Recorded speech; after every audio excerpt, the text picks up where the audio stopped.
Okay, good evening, everybody. Welcome to the Planning Board meeting, January 11th, 2024. For those of you who are here for the public hearing at 6:30, which is Conifer Realty's Port Jefferson Commons project, we'll be starting that at 6:30. If you'd like to speak and comment during that hearing, please fill out a comment card, or they're in the back of the room. Or they're actually right there, but. Anybody needs a card, they're right up here. Just ask Cindy, put your hand, come on over. Cindy will give you a card. We're gonna hear from the applicant first. I'm gonna go over the rules of the public hearing, how we conduct them, who speaks first, and basically the protocol, before we start. So, I'll go through that when we get there. In the meantime, we have some general business to take care of, and we also have a couple of projects that are after the public hearing that we'll skip to on the agenda, if we have time to do that before 6:30, which we should. Because the first item on the agenda is to approve the minutes of the last meeting, the draft minutes from the November 16th meeting. Anybody have any comments, questions, board members? Nope. No. So we're all good with that? Okay. Can I get a motion to approve the minutes? I'll make the motion to approve. Second? Second. All in favor? Aye. Okay, let's just note on the agenda is that the next planning board meeting is February 15th, 2024. Originally, that was February 8th. We pushed it back a week, so it's February 15th. That's also a Thursday night. Okay, so why don't we skip ahead to 1515 Main Street. Cindy, if you want to just read in the particulars of the application. 1515 Main Street, site plan amendment and conditional use permit. Application number 0631-22, location vacant building prior AC Electric at 1515 Main Street. Suffolk County Tax Map number, section 21, block 5, lot 15, zoning C2 Commercial District. Applicant Katrina Tedesco and Joseph Piccolo, care of Earth Dog Inc. Property owner Charlie Lefkowitz. Contact Katrina Tedesco. Description: proposed doggy daycare to include grooming, retail, indoor public dog park. Action tonight is to review the applicant's letter to the Board of Trustees regarding pileup, and the planning board to draft comments to the Board of Trustees. Okay, so for those who don't know what PILOP is, it's payment in lieu of parking. If you're not able to provide enough parking as per the village code on your site, you can make a payment with an amount to be determined by the Board of Trustees for each parking space that you're short on the provision of parking.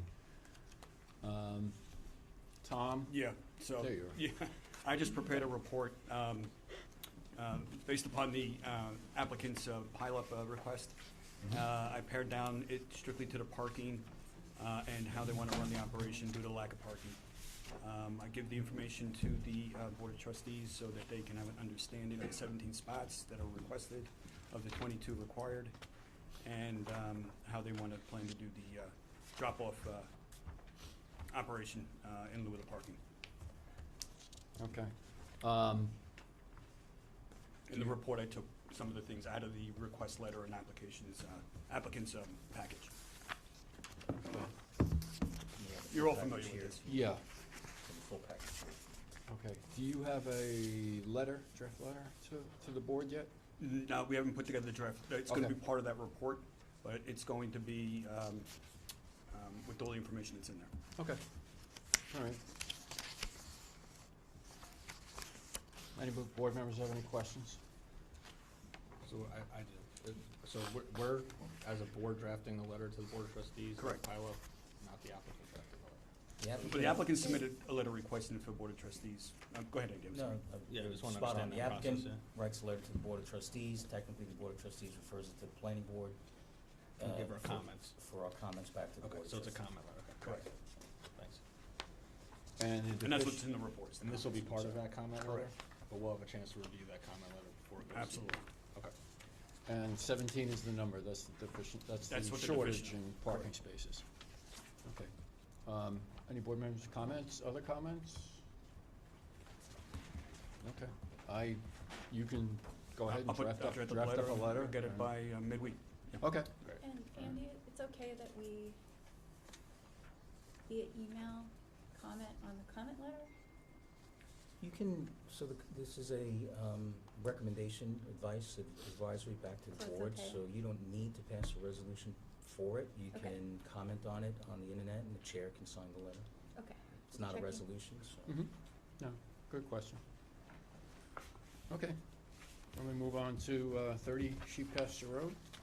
It's a site plan amendments. Cindy, you want to read in the information on that one too? 30 Sheep Pasture Road, site plan amendment, application number 0675-23, location 30 Sheep Pasture Road, Verizon Building, Suffolk County Tax Map Number, Section 21, Block 4, Lot 6, zoning is C2 Commercial District. The applicant is Alexander Ruff, Realtor, property owner, New York Telephone Company, contact WFC Architects, care of Stephen Serenaro.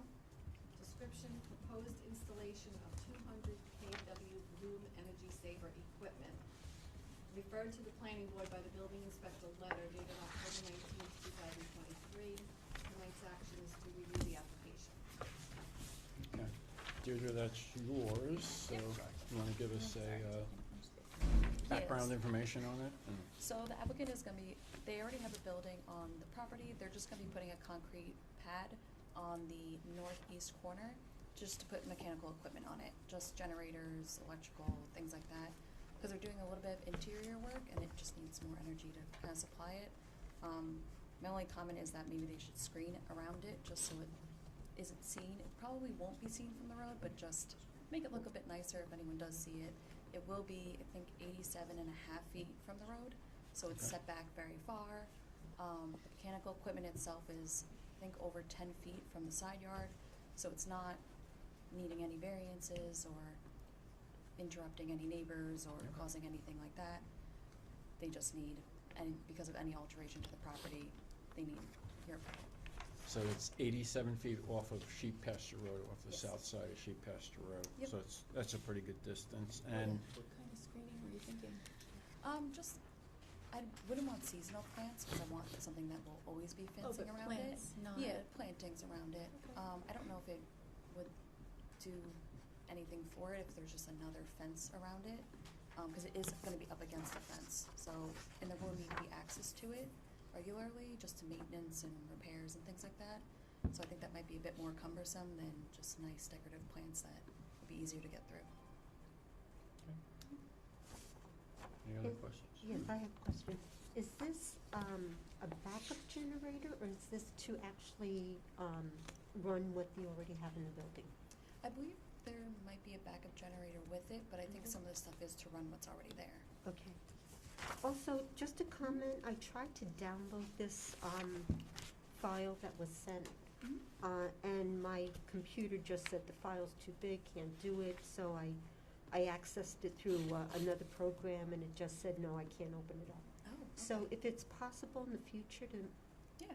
cut it in half, Condense it or yeah, something, yeah. yes, please. Did anybody else have that? Yeah, I did, but I was able to find a way to open it. So just Okay. let us Yeah. know, we could break it up, or we could hard copy it to you, however you want. That'd be great, thank Yeah. you. Is there any, because of the technology, I'm not overly familiar with it, did they talk about noise or noise attenuation, any need for that? No variance is needed for going above what's regulated for the Okay. area or anything like that. The vegetated screening will cut that Would just back. cut it Yeah, out would also enough? help it. Okay. I know it's not really too near, Yeah. to the same thing, But are there still houses to the west? There used to be a couple people This is on the living there. east side, though.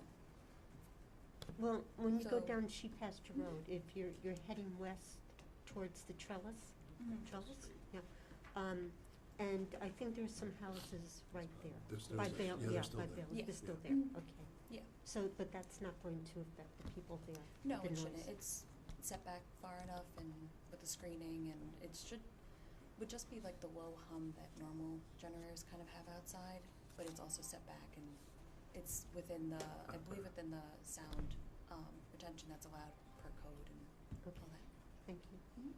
Okay, so your next, any other questions? No. So your next step is to prepare a draft resolution Yep. for our approval. Okay. Okay. Good.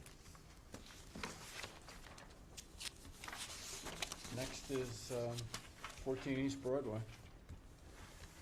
Cindy, just do the usual. 14 East Broadway, site plan amendment, application number PB 067323. Location 14 East Broadway, vacant Ekelin Jewelry Store. Suffolk County Tax Map Number, Section 12, Block 2, Lot 3, zoning C1 Commercial District. Applicant Eric Bornaby, RA, care of EAB Architectural Designs, PLLC. Property owner is East Ferry Office, LLC. Contact Eric Bornaby, RA, care of EAB Architectural Designs, PLLC. Description is proposed exterior modifications to existing building. Action is to review the application and refer it to the ARC.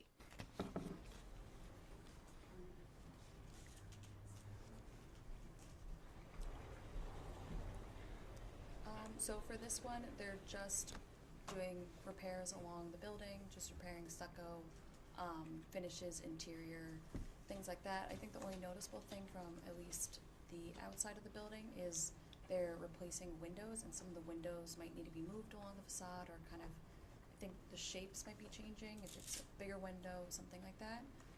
So I would just recommend that be referred to the ARC just to make sure that nothing's too out of shape for what was previously approved for the facades. Okay. Is Eric here tonight? Eric, architect? No. So I spoke with Eric earlier, he wasn't able to make it tonight, but Okay. he was aware that Deidre was gonna recommend referring to the RC, so he said he'll wait for your comments and he'll wait for the RC comments. Okay, even, you see the owner listed there as East Ferry Office. The last we heard, the Bridgeport Port Jefferson Ferry was proposing to move ticketing and passenger purchase of tickets, I guess, to this location. And we had some concerns about that in terms of it being on the south side of East Broadway and pedestrian crossings back and forth across that roadway, which already has a lot of crossings.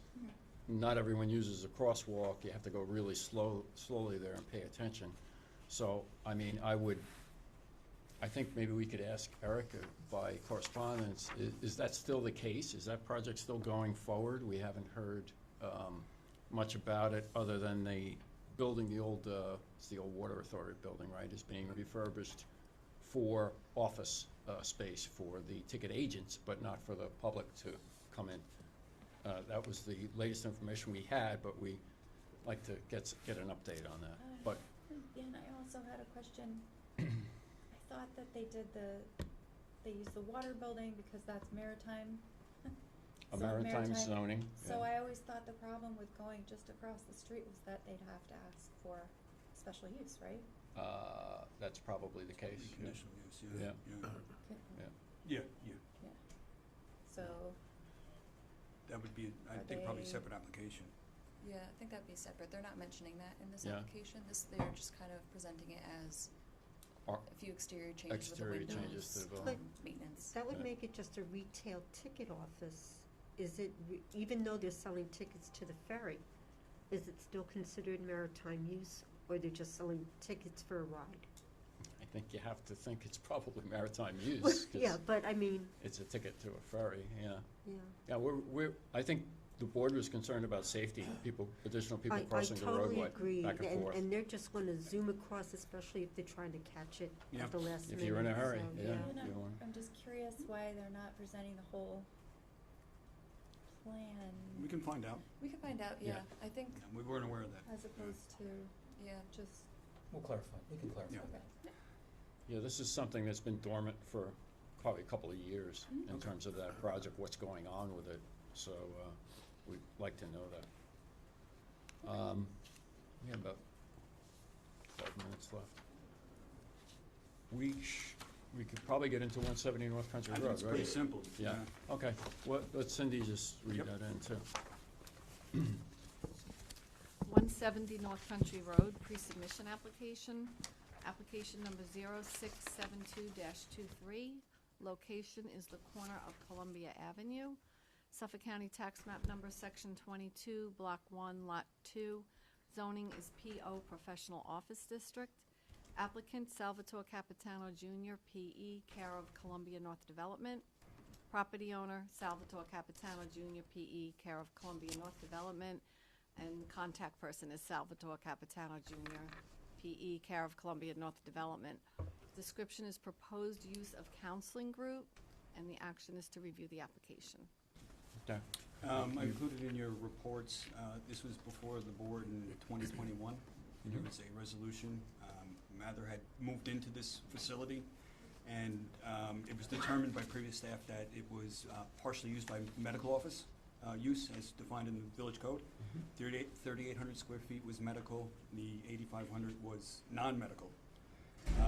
At that time, the 3,800 medical was psychiatry, and which was a violation of the RO code. That's why the code, district, and that's why it was changed to the PO district.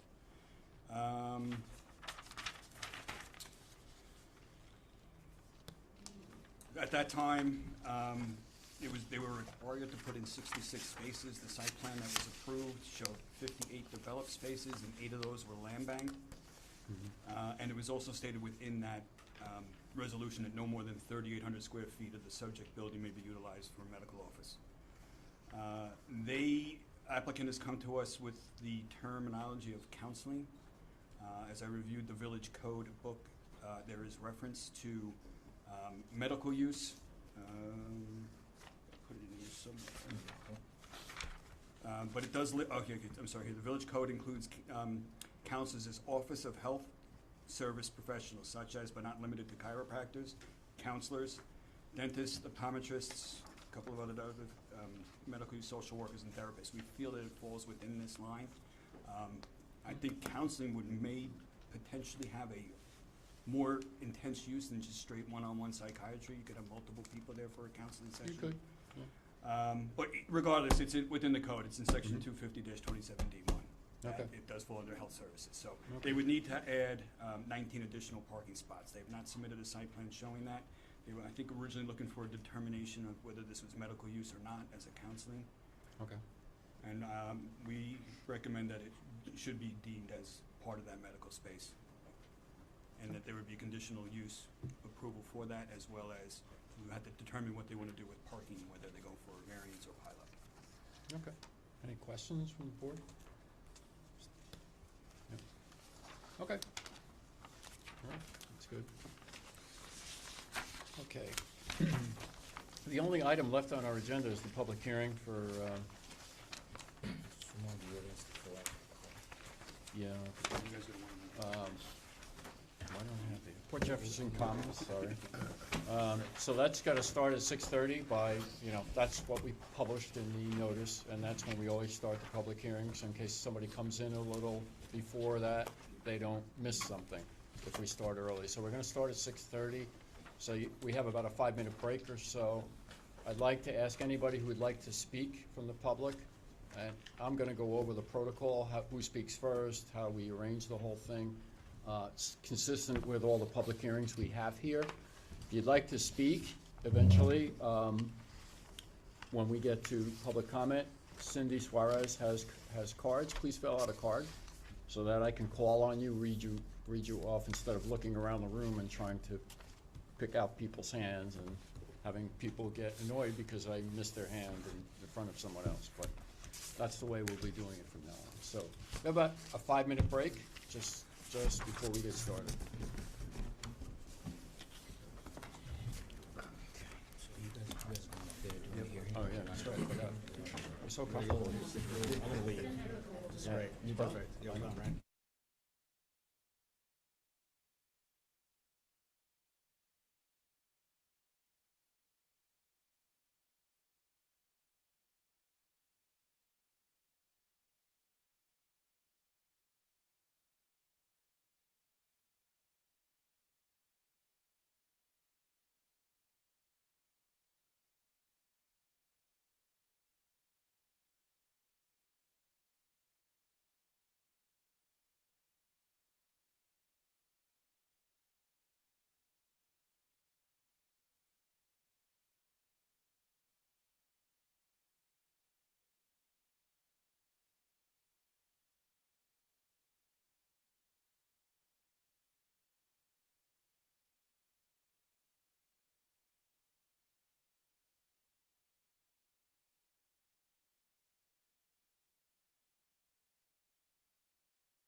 Okay, good evening, everybody. This is the public hearing for Port Jefferson Crossing.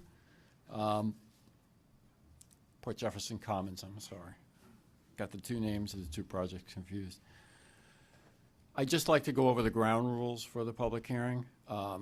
What we do and what we've always done here is have the applicant come up and present the project. This project has actually been progressing for the last 2+ years. So the planning board is very familiar with it. We've had meetings with the applicant. This is a public hearing, which is a bit different because we're soliciting public comments at the hearing.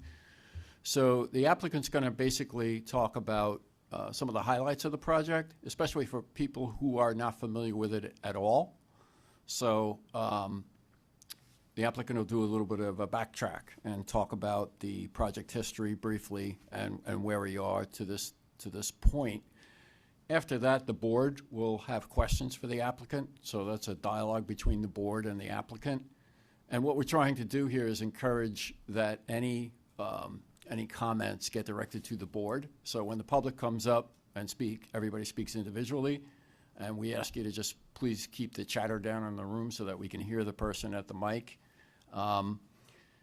We'll determine how long a period of time. We have a lot of people here tonight. A lot of times we'll just ask that the people who come up to speak restrict their comments to 3 minutes in the interest of not being here too long and getting everybody to register comments that wants to come up.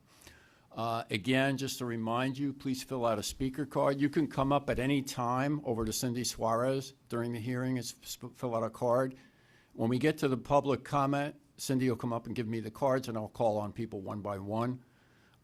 I'll say this now. When the first person comes up, you need to push the green button at the lectern there, and that'll have the mic on for the rest of the public comment period. But if you don't do that, I'll remind you.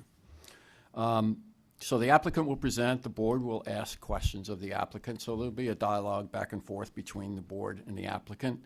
The staff will weigh in. Deirdre Ryan has prepared a staff memo on the project. We may have some comments and dialogue again with the applicant based on that memo that was recently prepared. So that will all occur before we seek public comment. And again, I'll go to the speaker cards. People will come up one by one. Just a couple of rules we have here when the comments are made. Please be respectful of people speaking and try to keep the chatter in the room down, or there may be some reaction to some of the questions. We just like to keep it professional and have the people up at the lectern, whether they're in pro or con, be able to speak and have their comments heard. I mentioned 3 minutes. If that's the case, 3 minutes doesn't sound like a long time, but you can really say pretty much what you need to say in 3 minutes. We'll also be taking written comments if you don't feel like you want to speak in front of a group, or you feel like you'd rather react to what's said tonight and send in some written comments. They can be sent or dropped off at the planning department on North Country Road. And we'll take those into consideration to the same extent as we do as people get up and speak. So they're given an equal weight, so to speak. We ask that when you come up and make a comment, you address the board. If there's a question for the applicant, like someone may come up and say, the applicant didn't tell us about, the width of the building, and we'll say, okay, you have anything else to relay to the applicant, we'll relay it to the applicant. The applicant will talk to us, and we'll give it back to you. What this does is it prevents a bit of a chaos, and some people get a little excited, and there might be some yelling back and forth, but we don't want that. So we've been able to use these rules pretty effectively, and the hearings go pretty well, even if it's a controversial project. So that being said, first thing I want to say is Lou Bukowski, who's on the board, disappeared because he's on a team that's working on this project. So it's a conflict of interest for him. So he's recused himself. So he's actually gone. He's not even in the building anymore, which is the right thing to do in a case like this. I think that's all I have to say. Anybody from the board want to add anything? Or nope. Okay. Kathleen, if you'd like to come up. When you come up, you will be sworn in. Kathleen's an attorney, so she doesn't need to be sworn in, and she can proceed immediately. So just hit the green button, which you probably already did, and we can get going. Excuse All me, right. Ray. Mhm. Would you like me to read it in? Yeah, for the record, sure. Thank you, Cindy. Okay, sorry. 1601, 1607 Main Street, Site Development Plan, application number 0645-23, Suffolk County Tax Map Number, Section 21, Block 6, Lots 1, 2, 3, and 4, zoning C2 Commercial. Property owner is Conifer Realty. The applicant is Port Jefferson Commons LLC, member Conifer Realty LLC. Contact is Kathleen Deegan Dixon Esquire, Forcelli Deegan Tarana LLP. Description is a proposed demolition and redevelopment of the site with a new 60,340 square foot, 3-story mixed-use building. The proposed building consists of a 60-stall below-grade vehicle parking lot, first floor non-residential tenant space, approximately 2,485 square feet, fronting Main Street, and 53 residential units on all 3 floors. Common areas will be dispersed throughout the proposed building. Thank you. Thanks, Cindy. Okay, Thank you. Kathleen. Good evening. My name is Kathleen Deegan Dixon. I'm a partner in the law firm of Forcelli Deegan Tarana, 333 Earl Ovington Boulevard, Uniondale, New York. I'm here on behalf of the owner and applicant of the Port Jefferson Commons project, as Ms. Suarez said, located at 1601 through 1607 Main Street, and also 2 Perry Street here in the village of Port Jefferson, which that is, for anybody who's not familiar, is the southeast corner of Main Street and Perry Street. We're here this evening to propose a residential mixed-use building immediately to the north of the brand-new apartment building, which is known as Port Jefferson Crossing. That project was approved in November of 2020, and it's now fully built and occupied. This new building will complete the block front on the east side of Main Street between Station Street and Perry Street. The site presently, I have some pictures over there on the board. It consists of a dilapidated 1-story block building and a 3-story masonry with vinyl siding building. It's been vacant and has seen better days, I think people would say. What we're proposing is a workforce housing building with 100% of the apartments being affordable to people earning between 50 and 90% of the area median income. With the market rates in this area, the rents will actually be very close to what fair market value rents are in the Upper Port Jefferson area. Just to put it into context, we're with the Port Jefferson Crossing building, which I mentioned is 100% occupied, we found that the lottery there drew primarily from the local community.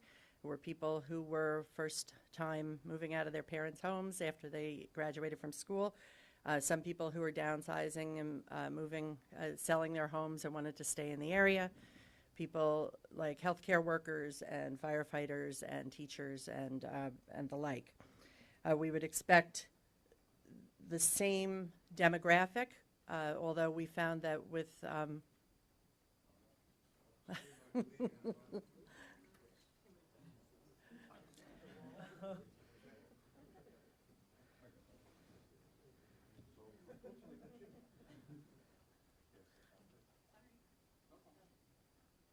there we go.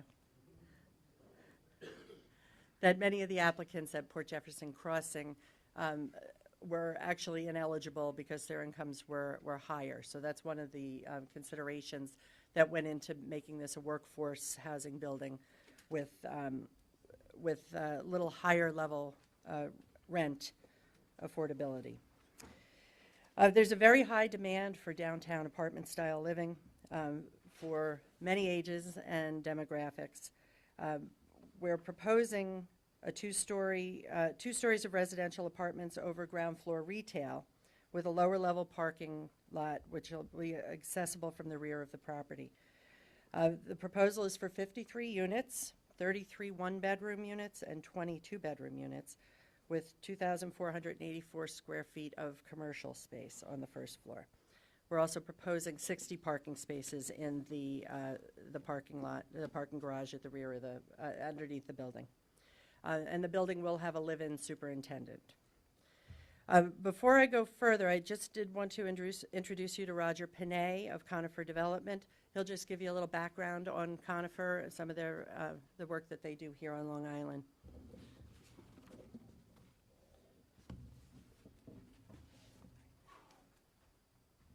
Can you hear me? We're very grateful.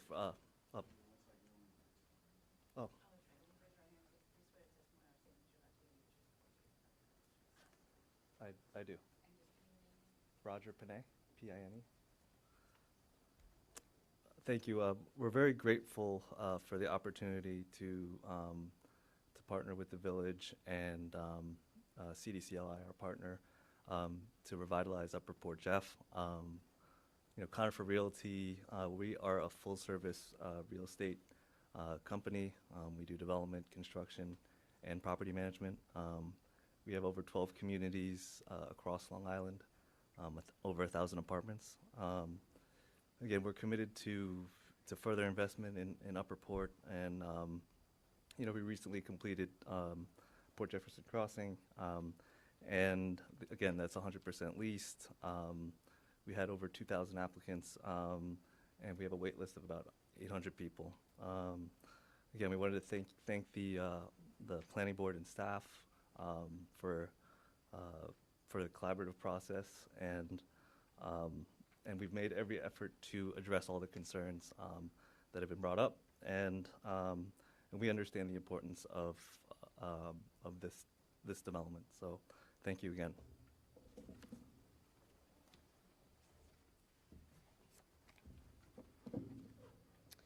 So Roger alluded to the collaborative process with the planning staff. It really has been a very, very fruitful relationship over the last approximately 2.5 years. We first proposed the project in the fall of 2021, and we started discussions with the planning board and with the planning staff at that time.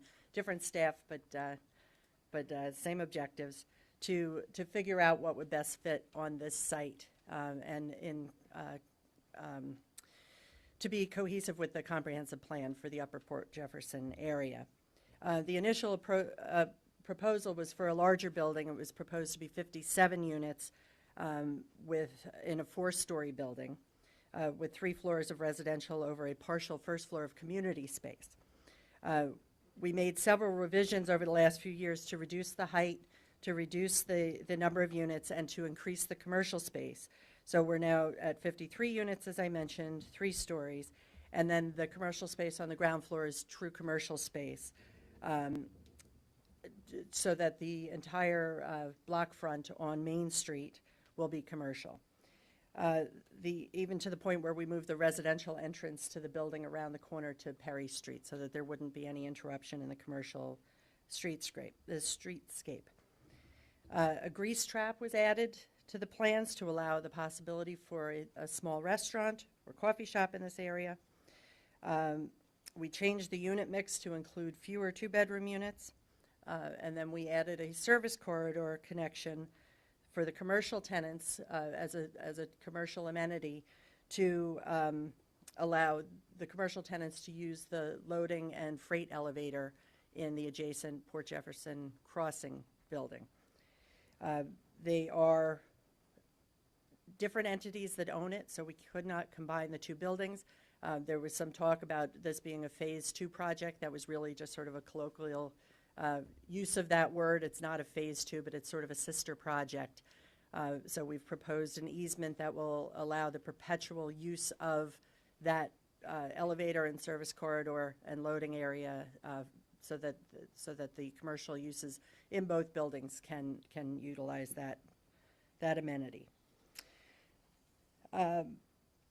We're proposing streetscape improvements along Perry Street to include new stamped concrete sidewalks and street trees.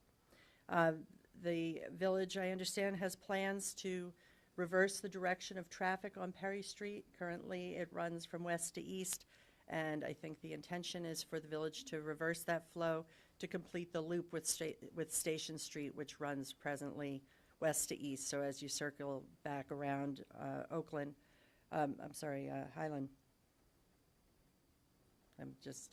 Oakland, thank you. As you circle back around Oakland, you can come out on Perry Street, so you'll be heading back toward Main Street. The property is located in the C2 Commercial District, and it is fully compliant with the zoning code. We did have a meeting with the zoning board at one point, a little over a year ago, maybe a year and a half ago, just to clarify some questions on whether it was a three-story building because of the height at the lower point of Perry Street, but the zoning board did confirm that it is a three-story building and that it is compliant with the code. It complies with the setback requirements, height requirements, the floor area requirements, so as I mentioned, fully compliant with the C2 commercial zoning district. The plan that's been submitted has been fully engineered by VHB Engineering. It conforms to the village's stormwater retention requirements, and we've been working with the planning department just to dot I's and cross T's regarding some of the technical issues regarding the site plan elements.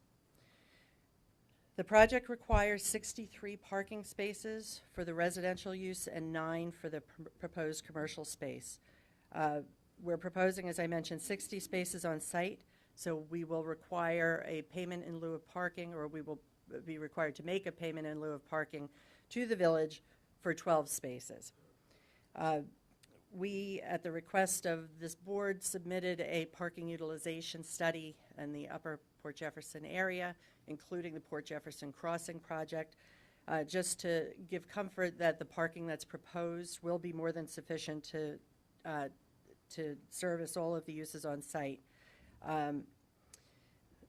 In addition to our 60 on-site parking spaces, there are 22 parking spaces along Perry Street, and then a village parking lot in the rear, which is to the east of the property, that is at this point very much underutilized. It's anticipated that much of the parking that's there, while available, will remain underutilized, and the basis of that is the parking utilization study that was done at Port Jefferson Crossing. There are 46 units in Port Jefferson Crossing, and there are 43 parking spaces there. At the time of the study, which was over the course of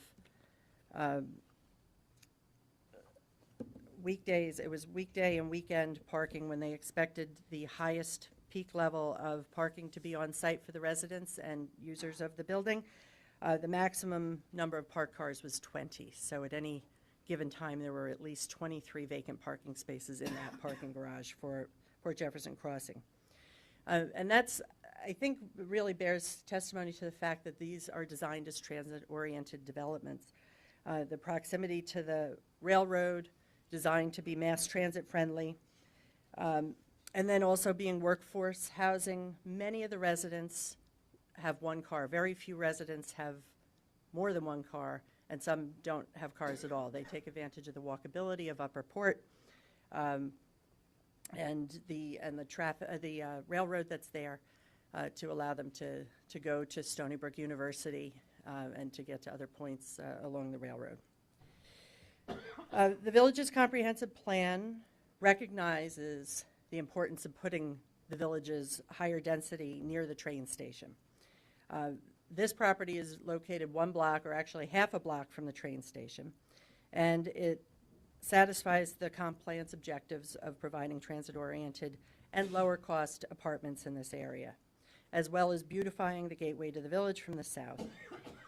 This project, we expect, will activate the upper part of the village with new commercial uses, and those uses will be supported by the new residents. As you bring in more residences, more businesses are attracted, which brings more foot traffic, which encourages more businesses to locate, and it becomes a symbiotic relationship that grows over time.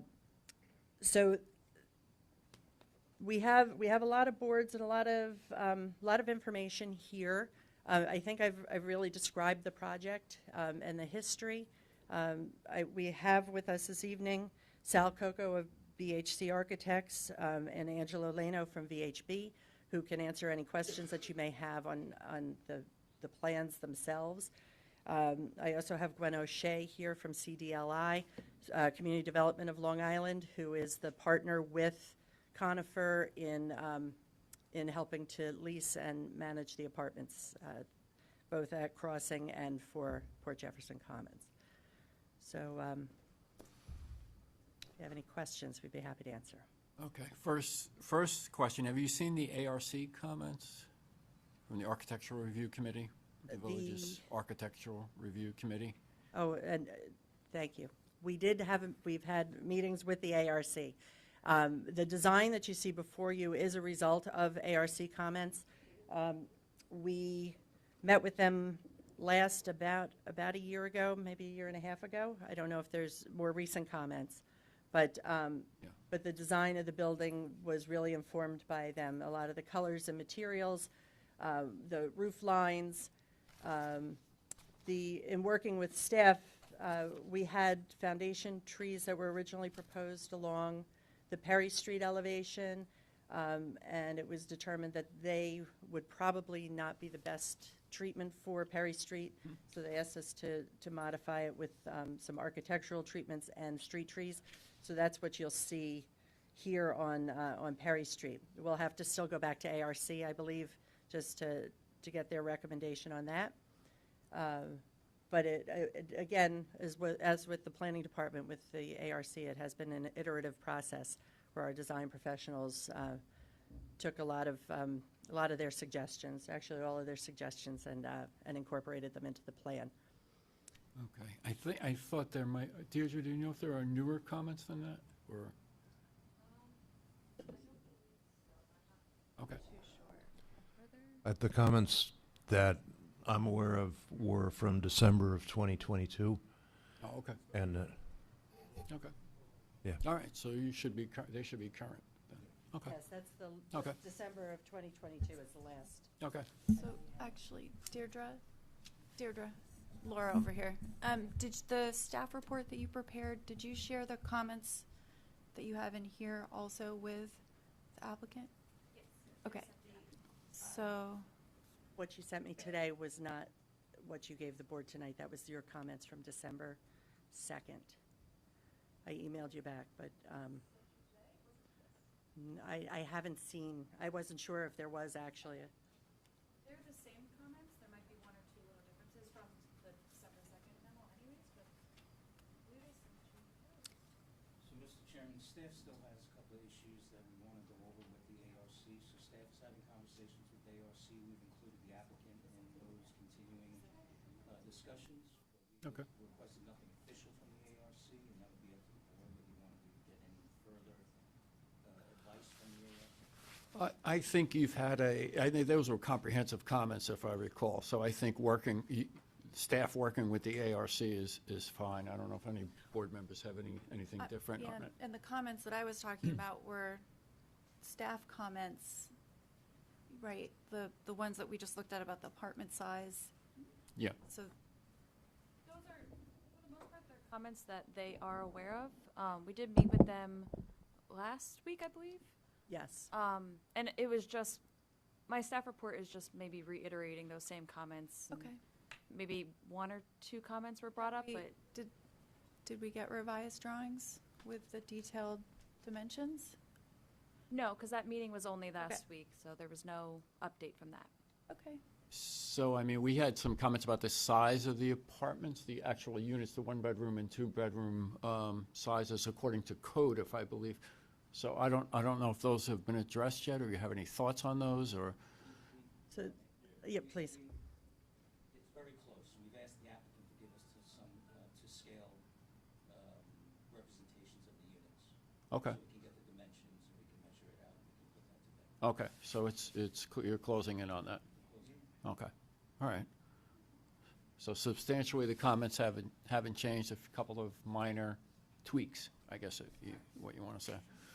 And we do feel confident that once we sit down with planning, that they'll find that our apartments do conform to the code, Okay. the size. So we've seen, we had, I don't know if, have we seen the parking, when was the parking utilization study done, do you know? It was submitted in December. It was submitted as part of our December comment response letter. I just find the date of that.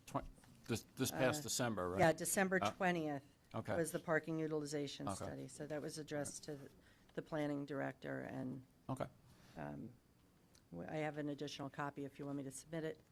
And then also, speaking of submissions, I also have a letter of support from the Port Jefferson Business Improvement District Okay. that I've submitted a copy to Ms. Suarez, but I have copies here for the board members as well. Okay, very good.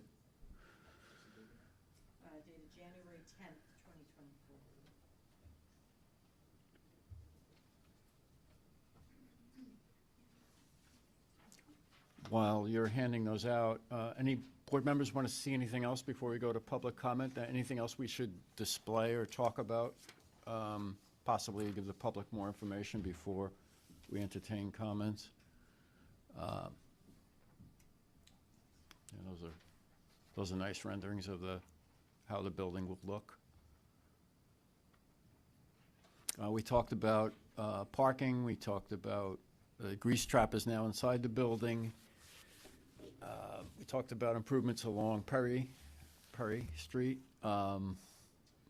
Anybody else have anything, any other questions, want to see anything before we?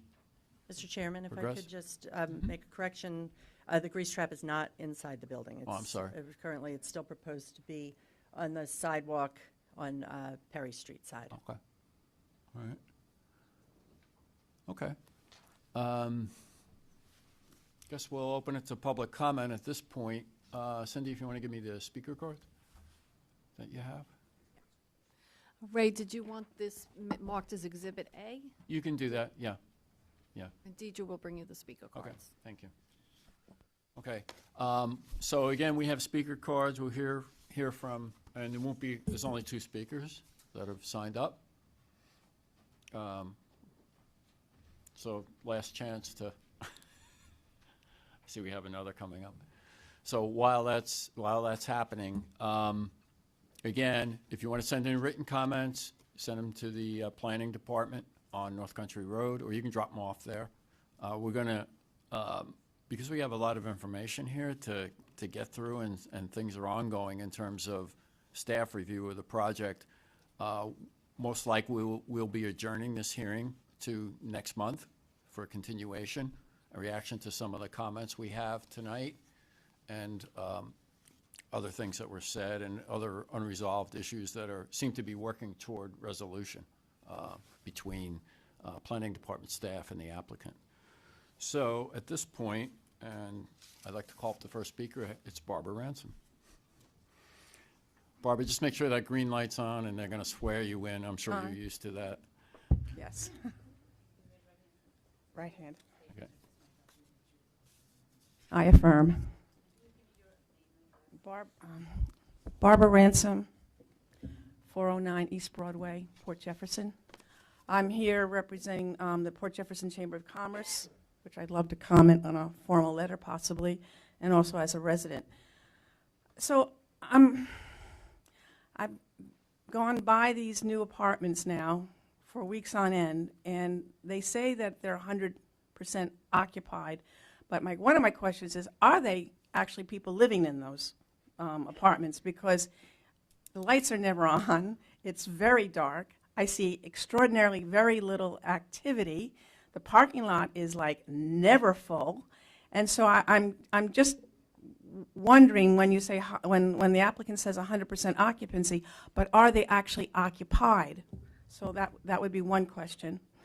The other big concern from a chamber's perspective is that the apartments are done, and I'd like to know what is the forward status on getting proper tenants on that lower level. Those are vacant stores. They talk about revitalizing Upper Port Jefferson, but yet I don't see any activity of any retail or commercial activity going into those. And so you already have one section of these apartments with no commercial development on the lower level. You're about to go into maybe the sister property, which is going to be expanding more retail commercial development. I was also with the understanding that, and I need to be clarified, that there is a management firm that's separate from Conifer that takes care of the commercial management and the rentals of the retail portions of these projects. So very concerned about what's happening, what aggressive actions are being taken place to try to find commercial tenants. And in that same vein, right up the block, you're going to have 285 new apartments that are going to go up. It's going to be a long process with a Stoller project. And I'm just wondering, all those current businesses there are going to be vacant, or they have to leave. Some of them have already left now. You've got sales closing and so forth. Has the applicant reached out to any of those potential retailers, businesses that might want to move to these new locations? I was very happy to hear about a grease trap, which implies that that could be a restaurant. And I know you got that little coffee shop up there. I don't know what's going to happen to the coffee shop, you know. So are they aggressively looking at situations that are changing? So those are some concerns from a commerce perspective. Thank you. Okay. Kathleen, if you want to have somebody come up and maybe you can take a stab at answering those questions. Sure. I'll take the first crack at it. Okay. So the first question, are there people living there? Yes, they are. I guess they're quiet, but it is 100% occupied, and the apartments are actually being lived in. I think a lot of people go to work and come back, and I don't know beyond that how else to respond. But Yeah, okay. Before you go on to the next one, yeah. So I just have a question. Since this is workforce housing, and I guess the first building was The first building considered- was for between 30 and 95% AMI. This one will be between 50 and 90. Okay. So I guess there's some income requirements to qualify to be Yes. able to lease an apartment. Is there anything preventing subleasing an apartment that's in the rental agreement? yes, there is. Okay.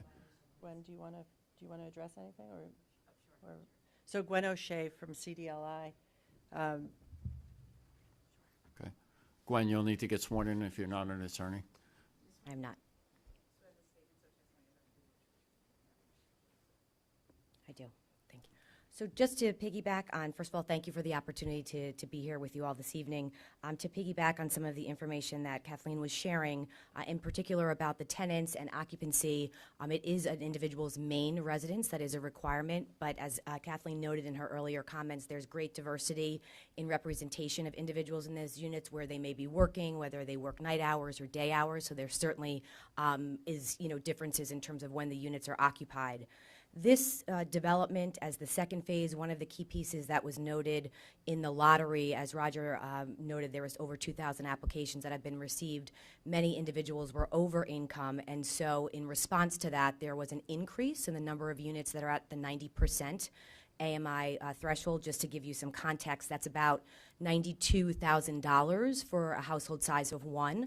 So we've added the number of units that can go up to that income. And as we all know, affordability is relative, right? So the intention here is to ensure that tenants are able to afford the rental payments, which again in the current building range anywhere from about $800 to over $3,000, depending on which income category you fall into. But ideally, we're looking to ensure that the tenant is not paying more than 30% of their income towards rent, so the rest of those funds can be used either to save or be used as disposable income spent within the downtown area. Okay.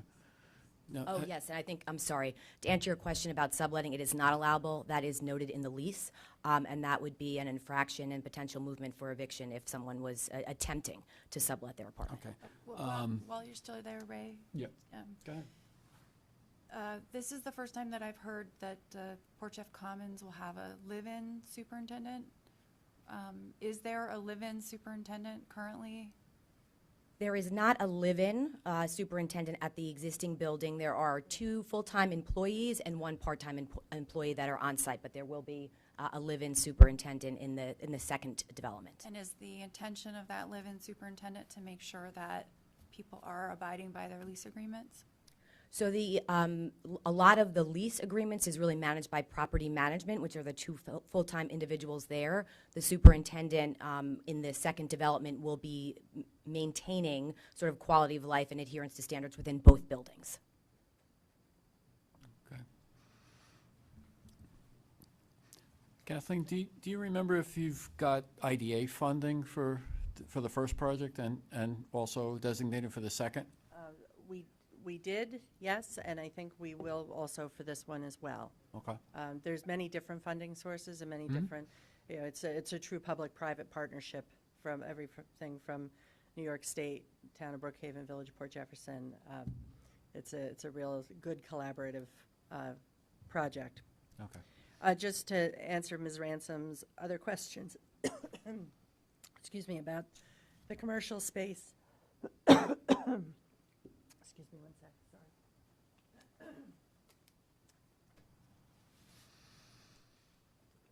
The commercial space in Port Jefferson Crossing, because of the structure of that transaction with the property owner who sold the property to Conifer, that property owner is the master tenant of the commercial space. So Conifer has no control over the leasing of that space. We're trying to work with him to encourage him to be, from what we understand, he was working with 2 different prospective tenants, a coffee shop and a hair salon. We haven't gotten an update in a while, and unfortunately we weren't able to get one for you tonight. The new project, the second project, does not have that arrangement. Conifer will be responsible for the leasing of that space, and we can give you a commitment that they will be very proactive to do so. The other space, the crossing also does have a grease trap, so to give some flexibility so that if there is an opportunity for a small restaurant or bakery or something that has a food use, that they'd be able to do that. We were in discussions with planning staff. We've been brainstorming about ways to activate that space, that empty space in Conifer Crossing. And we've been talking about doing some temporary, until we get commercial paying tenants. One of the things that was discussed was possibly having a community outreach office there so that people can come in and see pictures, see what the apartments are like, and then possibly find out about the lottery and how they can qualify. So that would be something that local residents can see and avail themselves of. It'll also give a little action there so that as you walk by, it's not going to look like a vacant tenant space. We're also trying to come up with other creative ideas until that space can be commercially leased. But we understand the concern, and it's something that we take very seriously, and we will commit to work with.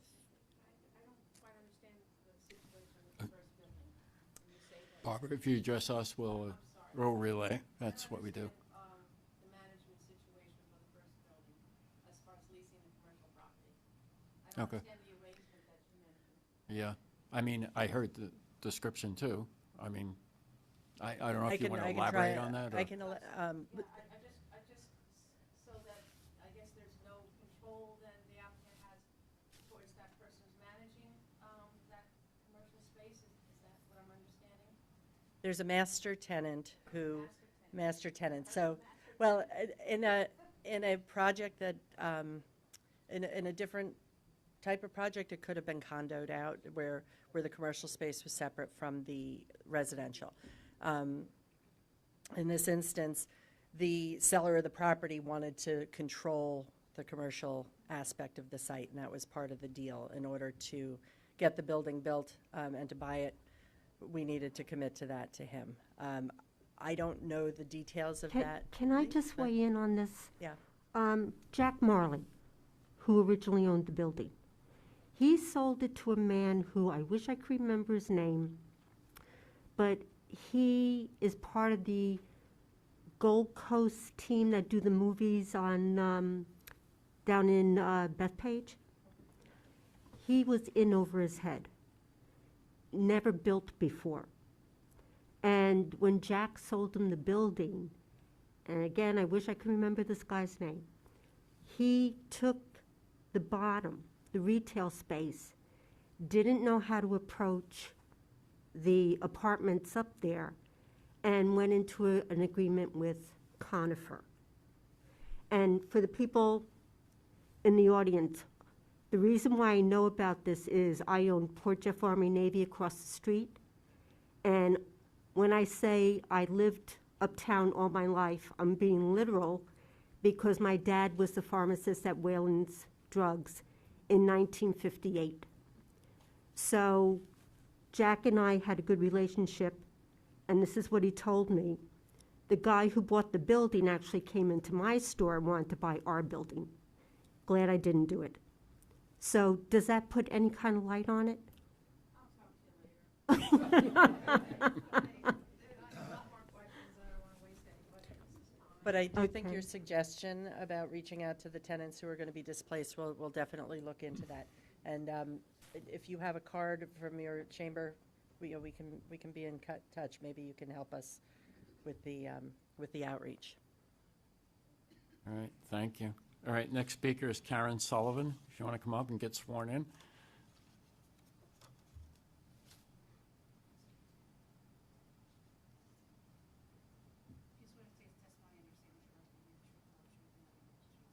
I do. Karen Sullivan. Good evening. So some of my questions were actually answered organically, which was wonderful. So my two other questions are just about security.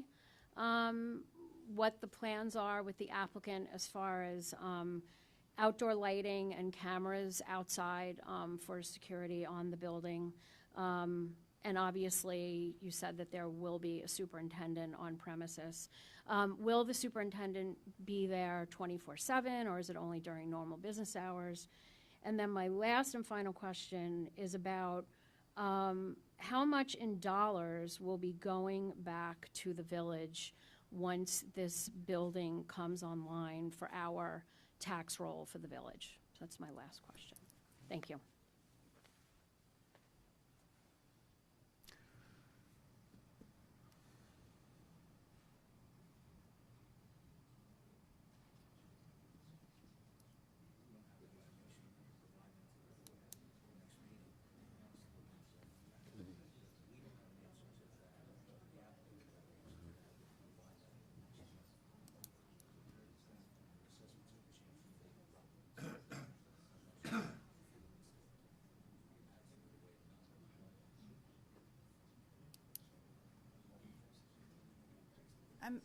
If I could weigh in just a little bit, I'm wondering, Karen, if Karen was, or Miss Sullivan, was referring to the fact that some buildings that have been built previously in the village have had glide paths, or however you want to call it, where they start at a very low rate and they progressively go up.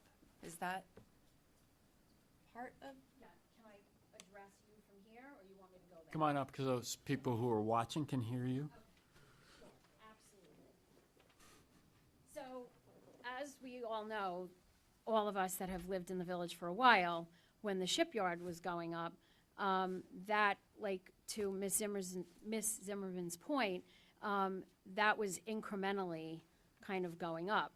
And eventually, from what I can recall and remember, they were going to be coming onto the tax roll, but not for several years because of all the breaks and deals and things that they worked out with the state and the town of Brookhaven.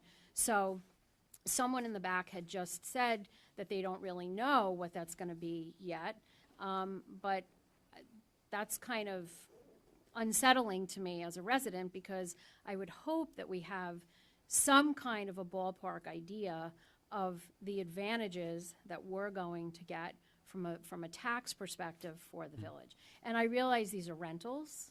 You know, if they were actual condos, that's a whole different ballgame, and we would be getting a lot more money into the tax bucket for the village. But I'm just kind of curious what that's going to look like. And my other question, now that I'm thinking about it, is the first phase of the building, are there any children living in there? And have we seen an influx of children coming into the district with some of the apartments? Because we have very, very low enrollments, and we need more kids in our school district, so. Okay, we'll see before. Just one comment. This building is in the Comstock district, which extends down to Sheep Pasture and North Country Road. So it's a couple blocks inside that district, school-wise, anyway. Andy, you want to? So if I could just address the question, I think what Ms. Sullivan was asking about were payments in lieu of taxes, which is something that is usually done through a negotiation with the Industrial Development Agency. In this instance, it'll be the Brookhaven Industrial Development Agency. Almost every commercial project that's not strictly retail tends to avail itself to payments in lieu of taxes. So I'm happy to have a chance to actually explain this because there's such a misunderstanding about what they're all about. Essentially, you start with the baseline is what the property is paying now. It will never go below what the property is paying now. What the negotiation with the IDA does is that it allows the new taxes to phase in over a period of time. It's usually 10, 12, 15 years. Sometimes for really transformative projects, they'll be longer. In this instance, I wouldn't expect it to be much longer than 15 years before it is paying, before it comes out of the IDA and then is paying full assessed value. But every year it will pay more. And I'm not doing the IDA application, so I don't even know what's been proposed. But it will always be more than what's being paid now, and it will continually increase until it's at the full assessment. So I hope that answers the question about the village is certainly not going to lose any money on it. It just will be allowing the building to ramp up, allowing construction so that you're not paying full taxes immediately upon putting a shovel in the ground, and it allows for the economic viability of the project. I don't know the answer about whether there's any children in the school district. I'm not sure if we can get that information for the board. Okay. And then as far as security, we do have the 24-hour superintendent. The intention is for security and cleanliness and maintenance, and I don't think we have an outdoor lighting plan that's proposed. We're relying on the street lights and what's already there.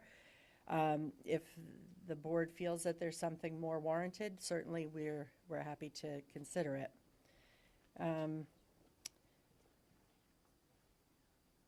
One thing I neglected to mention, and I don't know if you noticed it in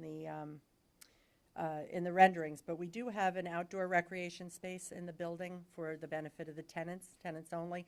It's adjacent to the great room on the 3rd floor, and it gives residents a place to be outside. It actually has a water view, which maybe just a winter water view, I'm not sure, but it's actually a very nice tenant amenity that also, I think for safety purposes, if somebody is going to go outside to get a breath of fresh air, they'll be up on the 3rd level. And that was we had it in various places throughout the project over the many months, and this is a place that I think staff and the board felt was a good location for it. All right, thanks. Roger? Roger. Just wanted to add a couple of things. So just to clarify, the 24-hour super is a live-in super, so that super will have a unit. Currently in Crossing, we do have a security camera plan, and we will have cameras on Commons. Safety is our #1 priority, and if lighting is an issue, our property management team takes safety very seriously, and we will address those concerns. Thank you. Okay. All right. Okay, next speaker, Roger Corcelli.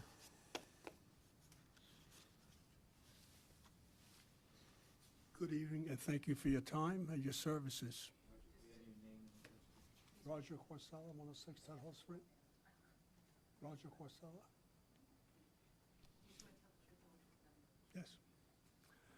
What I'd like to know more about is Perry Street. What is the responsibility of the developer for Perry Street? Because when you have a building that you have to demo, there are a lot of problems on that street that's going to be disturbed.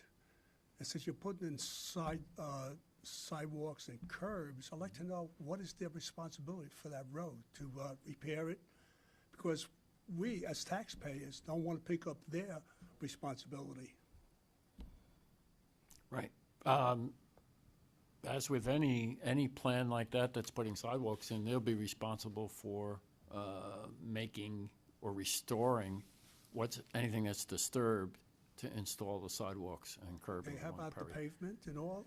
Pavement would be included. If they need to excavate the pavement and saw cut it, they'd need to, replace the pavement that's disturbed. Can we have them possibly being part of their site plan, since Perry Street is to have them do the road, pave it all, just besides saw Whole cutting? street, Because depends on the condition of the roadway primarily, I would think. If it's really badly deteriorated at this point, that would make sense. You have a new project, the road should be repaired if you're working on it. well, repair is one thing, saw cutting road is one thing, and Right. doing the road over is another thing.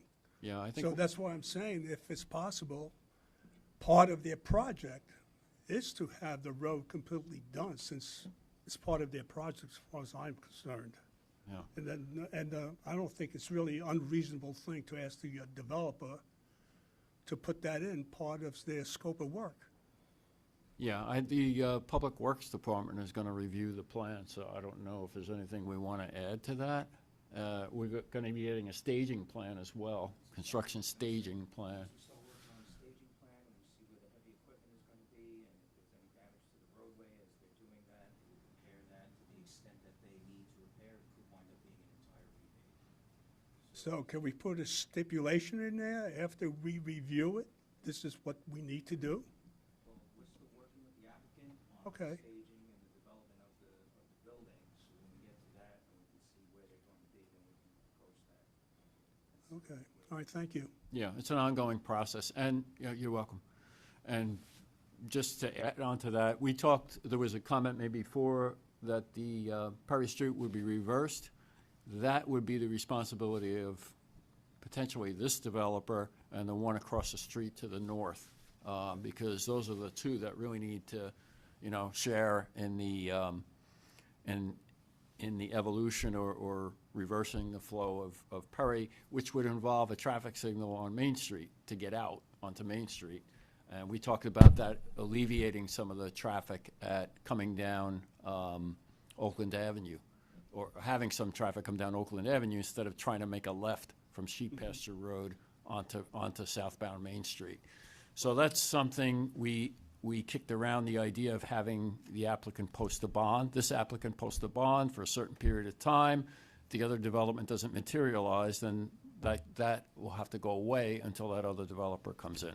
Has the state made any comments on this at all? I don't know if we've gotten any specific comments from DOT yet. Nothing recently, but during the preparation of the comprehensive plan, the state was involved, and that's how we know that if we reverse the direction, we'll be talking about it. Has the state been approached on it at all, to have some comments that they may have? I don't know if we've gone through the process. Yeah. Through secret, they would get. They did comment? No, they did not. Not yet. No, okay, not yet, but it has been presented. Okay, thank you. Okay, you're welcome.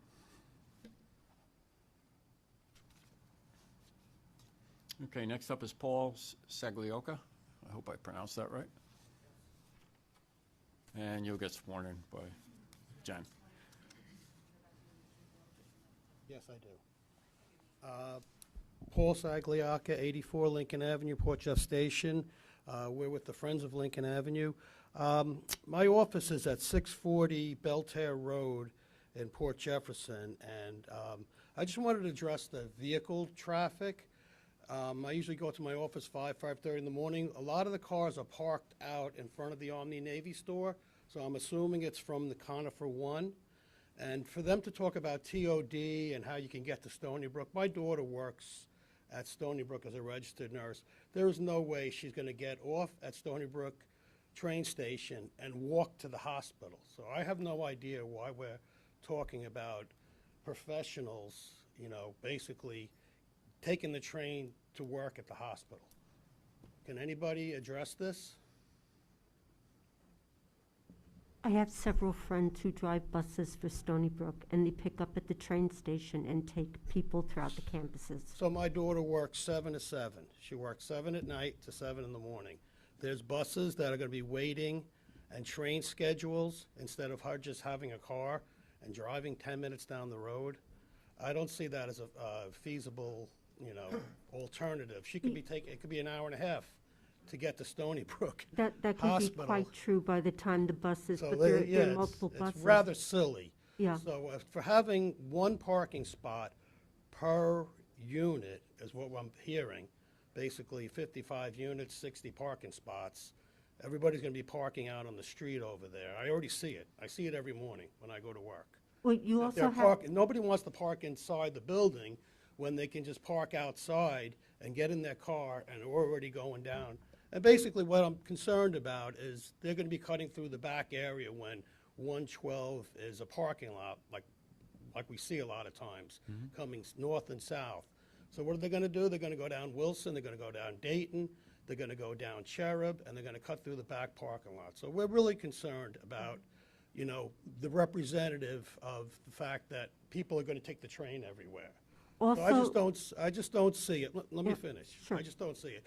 The other question I have, has Comstock School District been notified regarding, the second development? Has anybody notified the district, or do they? They've been notified through SECRA also? I have sent a public notice to Comstock School District yesterday, and I called them to make sure they Okay. received it. Thank you. I just want to make one comment. Please keep in mind that on the west side of Main Street, there are apartments above those buildings also. So what you might be seeing, the cars parked there, are the people that live above those buildings. Okay. I've never seen it that way before, but now I'm seeing it, so. Yeah, At like I 5 in said, the I used to morning, work there. at 5 in the morning, I didn't see it until this building Yeah. was built. Okay. Yeah. Thank you very much. Thank you. Okay. Anyone else want to speak?